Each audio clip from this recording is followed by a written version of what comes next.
கஷ்டம்தாங்க. ஆண்டவரிடத்தில் இந்த அற்புதத்தை பெற்றுக்கொள்வது என்பது சாதாரணமான ஒரு காரியம் அல்ல.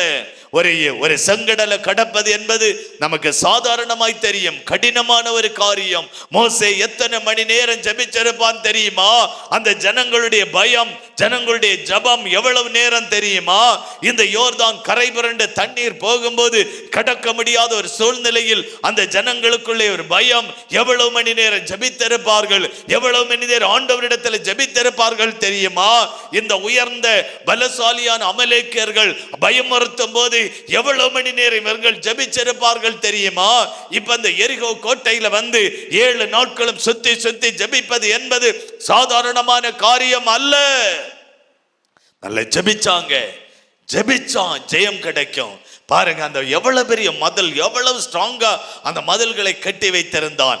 இவங்களுடைய ஜெபம் அந்த மதில் எல்லாம் தட்ட தட்ட தட்டன்னு இடிஞ்சு விழுகிறது. மதிலெல்லாம் இடிஞ்சு விழுது. ஜனங்கள் அந்த கானானுக்குள்ளே போவதற்கு தடையாயிருந்த மதிலை கர்த்தர் உடைத்து போட்டார். ஜெபம்